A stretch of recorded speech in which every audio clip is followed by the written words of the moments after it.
വിജയചിത്രമായ Malarvadi arts ക്ലബിന് ശേഷം വിനീത് ശ്രീനിവാസൻ രചനയും സംവിധാനവും നിർവഹിക്കുന്ന തട്ടത്തിൻ മറയത്ത് വെള്ളിയാഴ്ച തിയേറ്ററുകളിൽ. ഇതിനകം ഹിറ്റ് ചാർട്ടിൽ ഇടം പിടിച്ച മനോഹര ഗാനങ്ങളുടെ അകമ്പടിയിലെത്തുന്ന ചിത്രത്തിൽ നിവിൻ പോളിയാണ് നായകൻ.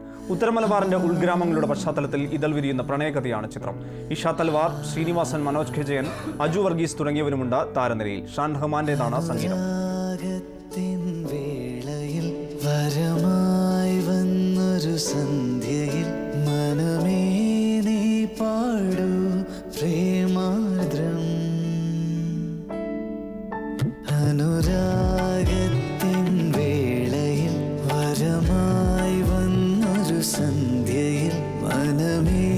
നീ പാടൂ പ്രേമാർദ്രം. ഉലയുന്നുണ്ടെൻ നെഞ്ചകം അവളീ മണ്ണിൻ വിസ്മയം. ഇനി എൻ്റെ മാത്രം, എൻ്റെ മാത്രം. തട്ടത്തിൻ മറയത്ത് വെള്ളിയാഴ്ച തിയേറ്ററിലെത്തുമ്പോൾ നായകൻ നിവിൻ പോളി മിയാവുവിൽ അതിഥിയായി എത്തിയിരിക്കുന്നു. സ്വാഗതം നിവിൻ പോളി മിയാവുവിലേക്ക്. ഈ വർഷത്തെ ഇതുവരെ ഇറങ്ങിയ ചിത്രങ്ങളിലെ ഗാനങ്ങൾ പരിശോധിച്ചാൽ ഏറ്റവും കൂടുതൽ പേരിലേക്ക് എത്തിയ ഗാനം നിവിൻ പോളി അഭിനയിച്ചതാണ്. അതോടൊപ്പം തന്നെ നിവിൻ്റെ ആൽബമായ യുവും ഏറ്റവും കൂടുതൽ പ്രേക്ഷകരിലെത്തിയ സമീപകാലത്തെ മലയാള ആൽബവുമാണ്. പ്രേക്ഷകരുടെ പ്രതീക്ഷ ടീസറിലും ട്രെയിലറിലും ഗാനങ്ങളിലും സംതൃപ്തിപ്പെടുത്തിയതുപോലെയാണെങ്കിൽ നാളെ നിവിൻ പോളിയുടെ ദിവസമാണ്. തട്ടത്തിൻ മറയത്ത് എന്ന് പറഞ്ഞ സിനിമ ഒരു സിമ്പിൾ ലവ് സ്റ്റോറിയാണ്. മുമ്പ് പറഞ്ഞ പോലെയൊക്കെ തന്നെ ഇതിന് എന്താ പറയുക, വളരെ ട്വിസ്റ്റ് ആൻഡ് ടേൺസ് ഒന്നുമില്ല, ഒരു അൺഎക്സ്പെക്റ്റഡ് ക്ലൈമാക്സ് ഈ സിനിമയിലൊന്നുമില്ല. വളരെ സാധാരണ രീതിയിൽ പറഞ്ഞു പോകുന്ന ഒരു ഹിന്ദു മുസ്ലിം ഒരു പ്രണയകഥയാണ് ഈ സിനിമ. ഇതിൻ്റെ ട്രീറ്റ്മെൻറ്റ് രീതിയിൽ പുതുമ കൊണ്ടുവരാൻ ഇതിൻ്റെ ക്യാമറയുടെ പിന്നിൽ പ്രവർത്തിച്ചവരും ഇതിൻ്റെ സംവിധായകരും എല്ലാവരും ശ്രമിച്ചിട്ടുണ്ട്. വളരെ ആത്മാർത്ഥമായൊരു ശ്രമം ഈ സിനിമയുടെ പുറകിലുണ്ട്. അപ്പോൾ അതുകൊണ്ട് വളരെ വലിയൊരു എക്സ്പെക്റ്റേഷൻ ഈ സിനിമ കാണാൻ വരരുതെന്നാണ് ഞങ്ങൾ പറയാം. വളരെ ലോ എക്സ്പെക്റ്റേഷൻ സിനിമ കാണാൻ വരാം. 2 വർഷം മുമ്പ് വിനീത് ശ്രീനിവാസൻ ആദ്യമായി സംവിധാനം ചെയ്ത ചിത്രം ജൂലൈ 16 തിയേറ്ററിലെത്തിയപ്പോഴാണ് നിവിൻ പോളി ആദ്യമായി പ്രേക്ഷകർ കണ്ടത്. 2 വർഷത്തിന് ശേഷം ജൂലൈ 6 എത്തുമ്പോൾ മറ്റൊരു ചിത്രത്തിൽ നായകവേഷവുമായി എത്തുന്നു. ഇതിനിടയിൽ ശ്രദ്ധേയമായ കഥാപാത്രങ്ങൾ കൃത്യമായി ലഭിച്ചിട്ടുമില്ല നിവിന്. അത്തരത്തിൽ നോക്കുമ്പോൾ ഇതൊരു മേക്ക് ഓവർ ചിത്രമെന്ന പ്രതീക്ഷയുണ്ട് മനസ്സിൽ. ഈ സിനിമ ഞാൻ സെവൻസ് ഒരു സിനിമ ചെയ്തിരുന്നു. സെവൻസിന് മുമ്പ് വിനീത് എന്നോട് ഈ സിനിമയെ കുറിച്ച് പറയുന്നത്. ഈ സിനിമയെ കുറിച്ച് നേരത്തെ അറിയായിരുന്നു. അപ്പോൾ ഈ സിനിമയുടെ ഒരു ക്യാരക്ടർ എങ്ങനെയാണ്, വിനോദിൻ്റെ ക്യാരക്ടർ എന്താണ്, എങ്ങനത്തെ ഒരു സ്വഭാവ രീതിയുള്ള വ്യക്തിയാണ്, ബോഡി ലാംഗ്വേജ് എങ്ങനെയായിരിക്കണം, സംസാര രീതി എങ്ങനെയായിരിക്കണം, ഇതെല്ലാം വിനീത് കൃത്യമായിട്ട് പറഞ്ഞിരുന്നു. അപ്പം നല്ല നല്ല സിനിമകൾ ചെയ്യണം എന്നുള്ളതാണ് പേഴ്സണലി എൻ്റെ ആഗ്രഹം. അപ്പോൾ ഈ സിനിമ പറഞ്ഞപ്പം എന്നാൽ ഈ സിനിമ കഴിഞ്ഞിട്ട് ഇനി വേറൊരു സിനിമ ചെയ്യണമെന്ന് അന്നൊരു തീരുമാനമെടുത്തു. അങ്ങനെ ഈ സിനിമയുടെ ഷൂട്ടിങ്ങിന് വേണ്ടി ഇങ്ങനെ കാത്തിരുന്ന ദിവസങ്ങളും മാസങ്ങളൊക്കെ ഉണ്ടായിട്ടുണ്ട്.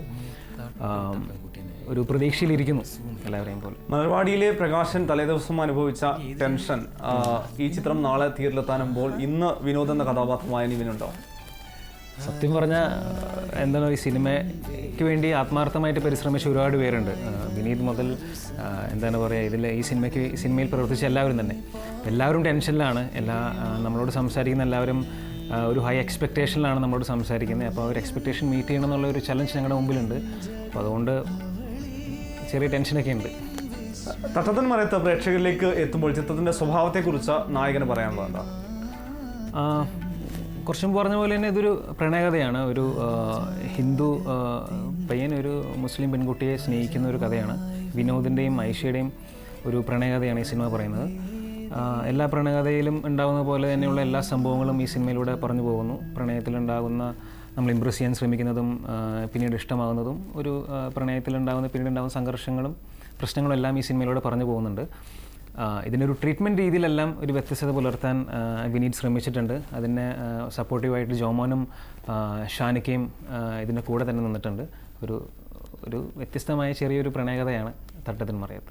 മലബാറിൻ്റെ പശ്ചാത്തലത്തിലായിരുന്നു, വിനീതിൻ്റെ ജന്മഗ്രാമത്തിൽ തന്നെയായിരുന്നു ചിത്രീകരണം. അതുകൊണ്ട് തന്നെ കഥാപാത്രത്തിൻ്റെ സംഭാഷണങ്ങൾക്ക് ഒരു മലബാർ ടച്ച് അല്ലെങ്കിൽ ഒരു കണ്ണൂർ ടച്ച് വരുത്തേണ്ടതുണ്ടായിരുന്നു. അത് അത്രമാത്രം ശ്രമകരമായിരുന്നു. ഒപ്പം തന്നെ ശരീരവും അതിനനുസരിച്ച് വിനോദിന് വേണ്ട രീതിയിലേക്ക് മാറ്റിയിരുന്നു. ഷൂട്ടിംഗ് തുടങ്ങുന്നതിന് ഒരു 3 ആഴ്ച മുമ്പ് പൂക്കോടുള്ള വിനീതിൻ്റെ വീട്ടിൽ ഞങ്ങൾ ക്യാമ്പ് ചെയ്തിരുന്നു. ഞാനും കുട്ടുവും എല്ലാം ഒരു 3 ആഴ്ച മുമ്പ് തന്നെ ഈ സിനിമയുടെ കൂടെ ഉണ്ടായിരുന്നു. നമ്മൾ ആ വീട്ടിലിരുന്ന് സ്ക്രിപ്റ്റ് റിഹേഴ്സൽ നടത്തും, ഓരോ സീൻ അഭിനയിക്കും. ഇതെല്ലാം ക്യാമറയിൽ പകർത്തും വന്നിട്ട് മാറ്റേണ്ട ചെറിയ ചെറിയ മാറ്റങ്ങളെല്ലാം വിനീത് നമുക്ക് പറഞ്ഞു തരുമായിരുന്നു. അപ്പോൾ ഈ ഡയലോഗ്സ് എല്ലാം സാധാരണ ഭാഷയിലാണ് എഴുതിയിരിക്കുന്നത്. പിന്നെ നമ്മൾ ഡയലോഗ്സ് എല്ലാം പഠിച്ചു കഴിഞ്ഞിട്ട് തലശ്ശേരി ഭാഷയിൽ ഇതിനെ വളരെ ലൈറ്റായിട്ട് എങ്ങനെ മാറ്റാമെന്നൊക്കെ പറഞ്ഞു തരും. പിന്നെ ആ രീതിയിൽ നമ്മൾ റിഹേഴ്സൽ നടത്തിയിരുന്നു. അപ്പം വളരെ തലശ്ശേരി ഭാഷ വളരെ ഇതിൽ സിനിമയിൽ കൊണ്ടുവരാൻ ഞങ്ങളൊരു ശ്രമം നടത്തിയിട്ടുണ്ട്. ഒപ്പം മലർവാടിയിൽ ഒപ്പം ഉണ്ടായിരുന്ന അജു ഉണ്ട്, ഭഗത്തുണ്ട്, വിനീത് തന്നെയാണ് സംവിധായകൻ. അത് എത്രമാത്രം ഒരു സൗഹൃദം വീണ്ടും ഒരു സിനിമയിൽ ആവർത്തിക്കുന്നു? അത് എത്രമാത്രം കംഫർട്ടബിൾ ആയിരുന്നു സിനിമയിൽ അഭിനയിക്കുമ്പോഴും തുടർന്ന് പ്രേക്ഷകരിൽ എത്താനിരിക്കുമ്പോഴും? മലർവാടി അഭിനയിക്കുമ്പം വിനീതായിട്ടൊരു ആക്ടർ ഡയറക്ടർ ഒരു ബന്ധമായിരുന്നു. പിന്നെ മലർവാടിയിൽ അവിടെ നിന്ന് അങ്ങോട്ട് തുടങ്ങിയതാണ്. ഇപ്പം നല്ല സൗഹൃദമാണ്. മോർ ദാൻ എ ഫ്രണ്ട് ആണ് വിനീത്. കുട്ടുവാണെങ്കിലും ഭഗതാണെങ്കിലും അങ്ങനെ തന്നെയാണ്. അപ്പോൾ ഒരു ബാക്ക് ടു ഹോം ഫീലിംഗ് ആയിരുന്നു ഞങ്ങൾക്ക്. ഇതിൻ്റെ ഷൂട്ടിംഗ് സെറ്റാണെങ്കിലും വളരെ കംഫർട്ടബിൾ ആയിരുന്നു. വിനീത് നമ്മുടെ എപ്പോഴും ബെസ്റ്റ് എടുക്കാൻ ശ്രമിക്കുന്ന ഒരു സംവിധായകനാണ്. കൃത്യമായിട്ട് കാര്യങ്ങളെല്ലാം നമുക്ക് പറഞ്ഞു തരും. ഒരു ആക്ടർ ഇത്തിരി ഡൗൺ ആണെന്നുണ്ടെങ്കിൽ അത് കറക്റ്റായിട്ട് മനസ്സിലാക്കാനൊക്കെ വിനീതിന് സാധിക്കും. അപ്പോൾ ടോട്ടലി ഒരു 35 ദിവസം വളരെ കംഫർട്ടബിളായിട്ട് വളരെ പേഴ്സണലായി ആത്മാർത്ഥമായിട്ട് ചെയ്തൊരു സിനിമയാണ് ഞങ്ങളെല്ലാവരും. തട്ടത്തിൻ മറയത്ത് തിയേറ്ററിലെത്തും മുമ്പ് തന്നെ നിവിൻ്റെ താരമൂല്യത്തിലും മാറ്റം സംഭവിച്ചിരിക്കുന്നു. തമിഴിൽ അൽഫോൺസ് പുത്രൻ്റെ ഒരു ചിത്രം ചെയ്യുന്നു. മലയാളത്തിൽ സത്യനന്ദിക്കാടിൻ്റെ വെള്ളിയാഴ്ച തുടങ്ങാനിരിക്കുന്ന പുതിയ ചിത്രത്തിലെ നായക കഥാപാത്രമാണ്. ആഷിഖ് കപൂറിൻ്റെ പുതിയ ചിത്രത്തിൽ നിവിൻ്റെ പേര് പറഞ്ഞു കേൾക്കുന്നു. വരാനിരിക്കുന്ന പ്രൊജക്റ്റുകൾ? ഷൂട്ടിംഗ് തുടങ്ങാൻ പോകുന്നത് സത്യനന്ദിക്കാട് സാറിൻ്റെ സിനിമയാണ്. അത് നാളെ ഷൂട്ടിംഗ് തുടങ്ങുന്നു. നാളെ തന്നെയാണ് തട്ടത്തിൻ മറയത്തും റിലീസ്. ബാക്കിയുള്ള സിനിമയുടെ എല്ലാം സംസാരങ്ങൾ നടക്കുന്നേ ഉള്ളൂ. ചിത്രത്തിൻ്റെ ട്രെയിലറിൽ പറഞ്ഞു കേൾക്കുന്നത് പോലെ എല്ലാ പ്രണയകഥയ്ക്കും പ്രേക്ഷകർ ആഗ്രഹിക്കുന്ന ഒരു എൻഡ് ഒരുപക്ഷെ ഉണ്ടാവാറുണ്ട്. അല്ലെങ്കിൽ അത്തരത്തിലാണ് പ്രേക്ഷകരുടെ പ്രതീക്ഷ. അതല്ലെങ്കിൽ ചിലപ്പോഴെങ്കിലും അവരെ അത് ചില ഘട്ടങ്ങളിൽ സന്തോഷിപ്പിക്കുകയും ചില ഘട്ടങ്ങളിൽ നിരാശപ്പെടുത്താറുണ്ട്. ഈ ട്രെയിലറിൽ പറഞ്ഞ പോലെയാണെങ്കിൽ ഹാപ്പി എൻഡിങ് ആണോ ഈ പ്രണയകഥ?